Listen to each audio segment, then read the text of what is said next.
Olá, meus irmãos queridos, eu espero que todos se encontrem muito bem. Eu sou Carla, sou casada com o pastor William, somos missionários em Medellín, na Colômbia, já há 7 anos e trabalhamos com plantação e revitalização de igrejas. Neste momento, eu quero compartilhar com os irmãos um pouco de como foi o meu chamado missionário, como foi que eu vim para o campo missionário. Eu me lembro de que quando eu ainda era criança, eu fazia parte de uma igreja que amava missões e que falava muito sobre missões durante todo o ano, não somente no período de campanha. Então, aquele universo onde se falava tanto de missões foi me envolvendo. E eu ainda criança me lembro dos missionários que foram visitar a nossa igreja, dos testemunhos, das histórias deles de vitórias, mas também de muita tristeza e perseguição no campo missionário.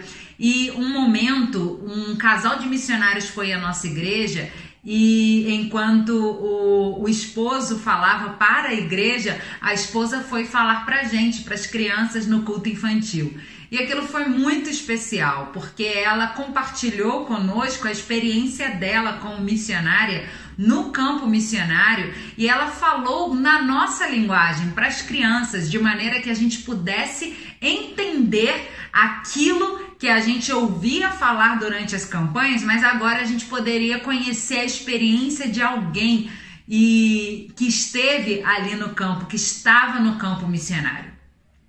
E naquele momento eu me lembro que ela dizia que havia muitas crianças que ainda não conheciam sobre Jesus, não conheciam os heróis da nossa Bíblia, da nossa fé, e essas crianças não conheciam esses heróis, não conheciam Sansão, não conheciam o rei Davi, não conheciam a rainha Esther, não conheciam o apóstolo Paulo, Pedro e todos esses personagens que para nós são tão importantes porque são exemplo de fé. E aquelas crianças e muitas crianças no mundo não conheciam esses personagens.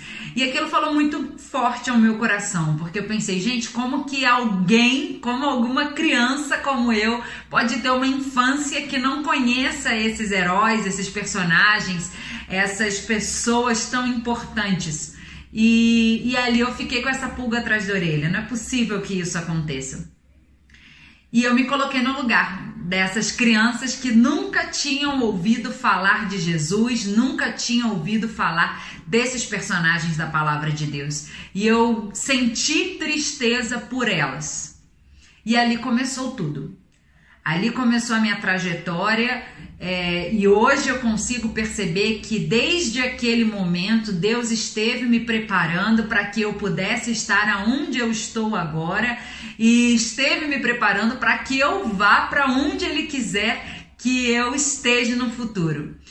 E toda a minha vida foi assim. Quando mais ou menos na minha adolescência eu lembro de uma mensagem em que o pastor falava sobre legado, sobre o legado que nós vamos deixar. E eu pensava sobre isso, qual é o legado que eu quero deixar com a minha vida? Bem, com a minha vida eu quero impactar outras vidas. Eu quero impactar outras vidas de maneira eterna. Então, eu quero fazer a diferença para as pessoas de uma maneira que seja eterna. Eu quero apresentar Jesus a elas. Porque só Jesus impacta as nossas vidas, transforma as nossas vidas, toca as nossas vidas de maneira eterna.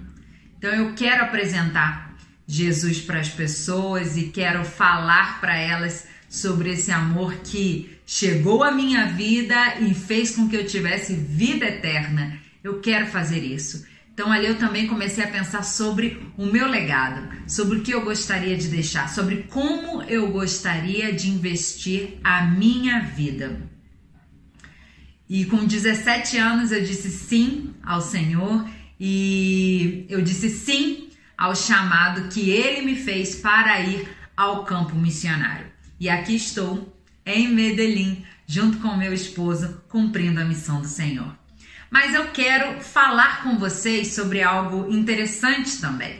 sobre uma vida para viver o poder de transformar. Já que a nossa campanha fala sobre viver o poder de transformar, eu quero falar para você sobre isso. Uma vida para viver o poder de transformar. E aí eu vou lá em 2 Timóteo capítulo 1 e nos versículos 8 e 9, que diz o seguinte: não te envergonhes, portanto, do testemunho de nosso Senhor, nem do seu encarcerado, que sou eu. Pelo contrário, participa comigo dos sofrimentos a favor do Evangelho, segundo o poder de Deus, que nos salvou e nos chamou com santa vocação, não segundo as nossas obras, mas conforme a sua própria determinação e graça que nos foi dada em Cristo Jesus antes dos tempos eternos. Então, segundo esses dois versículos, que são versículos também claves para a nossa campanha, versículos chaves para a campanha desse ano, a gente vai entender como viver uma vida que impacte outras vidas, uma vida que deixe um legado. E aqui no versículo 8 diz o seguinte: não te envergonhes, portanto, do testemunho de nosso Senhor.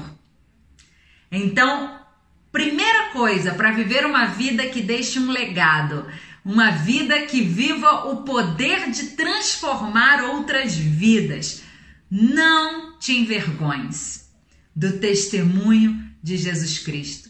Não te envergonhes daquilo que o Senhor fez na tua vida. Usa esse testemunho para impactar outras vidas.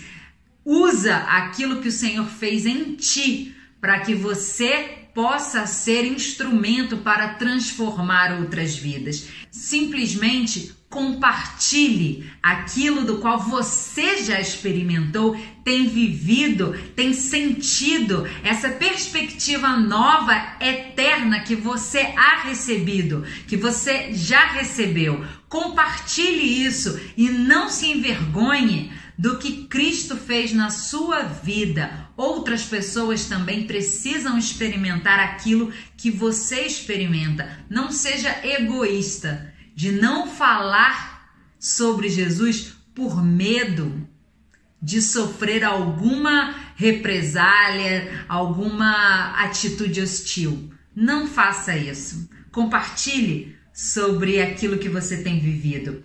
Outra coisa também fala o seguinte: participa comigo dos sofrimentos a favor do Evangelho. Então a gente viu, não te envergonhes e, se for necessário sofrer, padecer a causa do Evangelho, não tenha medo. Não tenha medo do que vai acontecer. Saiba que em todo momento o Senhor vai estar contigo. Em cada momento. E essa é a palavra de força e de esperança que o apóstolo Paulo está apresentando a Timóteo.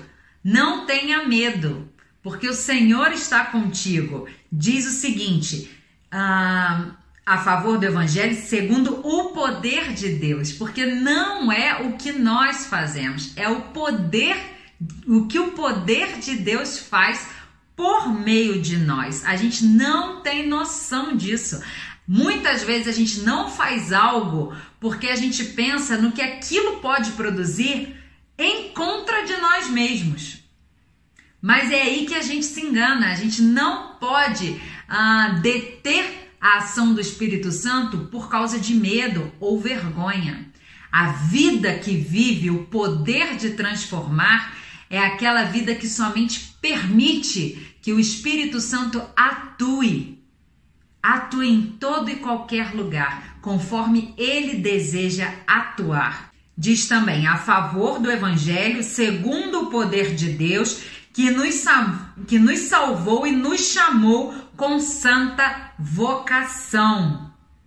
Então, um terceiro ponto para poder viver uma vida baseada no poder de transformar é entender a sua vocação.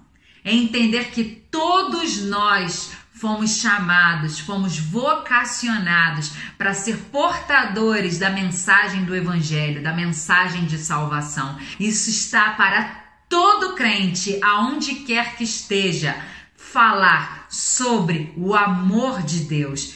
Essa é a chave para viver uma vida que pode transformar outras vidas, para viver uma vida que vai deixar um legado eterno. Reconheça a sua vocação. Reconheça que o Senhor te chamou para isso. Não te envergonhes do que o Senhor fez na sua vida, do teu testemunho, de como Ele te transformou. E não tenha medo de sofrer a causa do Evangelho. Sim? E uma última coisa, que fala muito sobre a minha vida pessoal. Sempre valorize a criança. Fale de missões para a criança. Valorize o culto infantil, a escola bíblica dominical. Valorize esses momentos para ali falar de missões para as crianças. Essas crianças precisam crescer sendo preparadas por Deus para ir ao campo missionário. Que Deus abençoe. Foi um prazer poder falar com cada um de vocês.